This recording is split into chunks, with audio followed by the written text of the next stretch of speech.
Hello, good evening.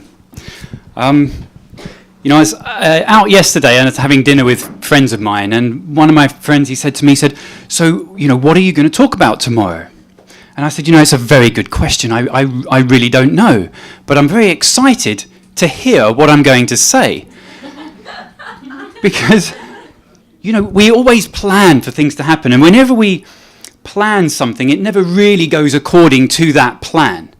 So I could come in here, and if I didn't, I would have some sort of expectations, and then if I did not perform to how I thought, then I would have some unmet expectations, and then, get depressed because I would be living out an illusion. Oh, there you go. I dropped it in already, the Living My Illusion documentary. So I feel like I'm on stage here. When you see these like comedy shows. And when you're on you go out to a comedy show, but fortunately there's no hecklers. This is a very nice audience. This is like the third time I've been here, so I think I'm in safe hands. But it's interesting how we get stage fright, and when we're younger, we don't. When we're 2, 3, 4, 5, 6 years old, we're not worried about what people think about us. We're not worried about what our ex-boyfriends or girlfriends are doing on Facebook, or how many likes we've got on that picture, or what people are posting on our wall. I wonder what people are posting on my wall on Facebook. But we get addicted to this artificial world, and it distracts us from who we truly are and what we're really here to become. And this is what I noticed, going through my wonderful world. Looking back, you can join the dots of how you get to where you get to be, the adversities, the pains, the illusions that we create. On the 6th of December, 1977, there was an English Jewish man and a Scottish Christian woman. And they walked out of Lambeth Hospital, King's College Hospital, with their new baby boy. And they took him to their bungalow in Biggin Hill in the picturesque countryside of Kent. And here he grew up with these two giants. They taught him about the world and how to be successful in this world according to all the knowledge that they have. And he went to great schools. He became very good at very good with people, was liked by many people. He took advantage of everything. He played 3 musical instruments. He was a sports, loved playing sports, became very good at tennis. And in secondary school, he continued along this path. But then something changed. Because when you get to secondary school, there's a lot of bullying that goes on. 50% of people in school are bullied. And they don't seem to escape it. Now there's sort of cyberbullying. And things changed for him and pushed him into a different direction and a different path. But his parents always supported him and helped him get on track and explore the talents that he had to become who he truly wants to become. This is where he discovered his love for drama and performing arts. Being on stage, and that was where he found he could escape and express who he truly was. And then he went out into the world, but realised that, okay, mum and dad can't get him that part in a Hollywood movie. And, things aren't as easy as they are when you're younger. So it's pushed around by societal structures. He went on and created his own business. Got married, had a beautiful daughter, and lived the life that most people dream of. And this is the fairy tale life that I have achieved. But there was something else happening, because inside of us all is a voice that is always speaking to us. And have you ever made a decision and gone ahead with that decision, but looked back at you knew at the time that it was not the right thing to do by you? You could feel it inside, and you say, but deep down I knew. And imagine if you could live deep down all the time. And we talk about illusions and expectations.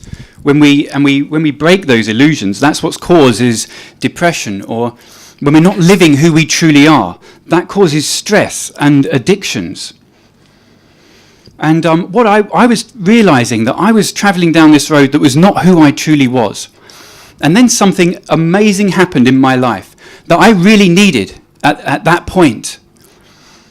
It's like in a movie, because there I was just living my life and thinking, okay, but I knew inside something needed to be addressed. And then into my life came a genie. Now, we've all heard the story of the genie and the lamp, and you know how, is it Aladdin, and he comes across this lamp. Well, this is what happened to me.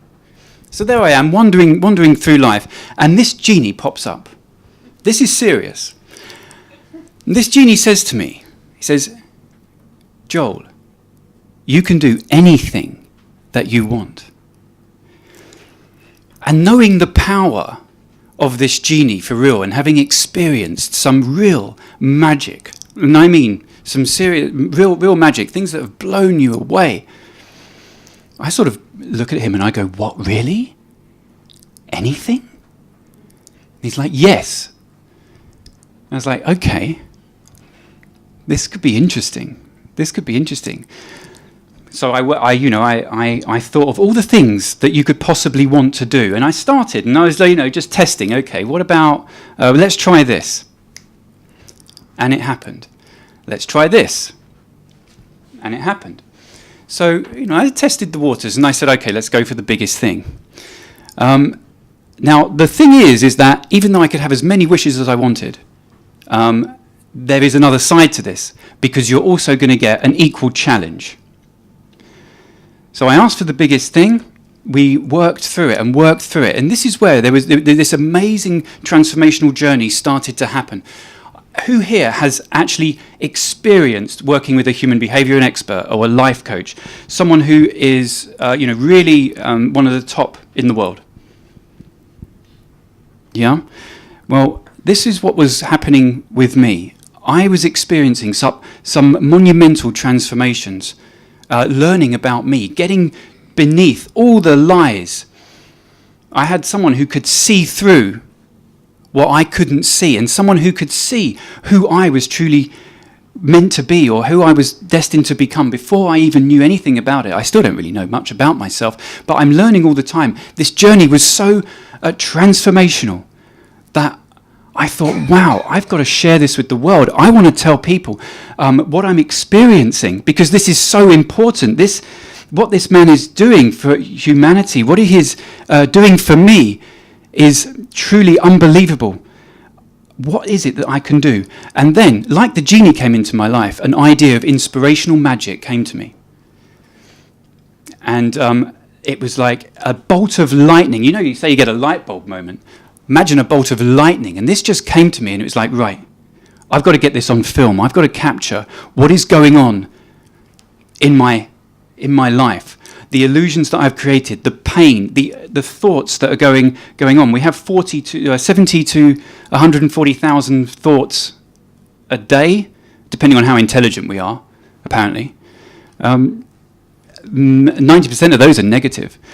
But it's that self-talk, and where it was taking me, and unraveling that and unlearning. I thought, I've got to get this on screen. I've got to, because if I'm feeling this way, then there are millions, if not billions of people out there who are suffering in silence. How many people do we know who are in jobs they're not interested in? How many people do we know who are in relationships that they don't truly want to be in, but they stay out of need and fear for social inclusion, or for practicality, or for the sake of the children, which is the worst thing for the children, because they subconsciously pick up those energies, and then they learn to lie. So I thought, okay, I'm going to turn the camera back at me. Living My Illusion is about the lies we tell ourselves and others on a daily basis, and how nearly every decision that people make is based on what other people will think of them, and how we live our lives based on other people's values and their expectations of us, whether that be parents, friends, society, culture, religion. And we go in search of the dreams that we are told to go in search of, instead of listening to that inner genius that every single one of us is born with. And we just grow up in this kind of, following the followers. and becoming what society tells us to do, but we all know within inside of us because we can feel it. And I could feel this nagging feeling in me. So the cameras documented everything that we're doing, and they still are. They're on. Because I believe this is so important.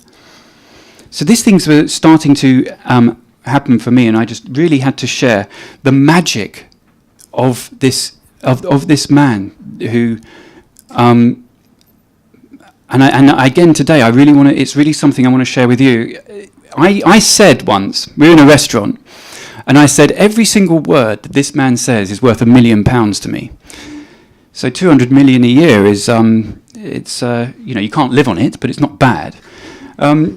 So what you're about to experience are the words of Tony J. Salimi. So be prepared to become very, very wealthy. As I introduce you to my life coach, my mentor, my healer, my guide, my friend, my brother, someone who knows everything about me, and he still likes me. Ladies and gentlemen, the one and only magnificent Mr. Tony J. Salimi.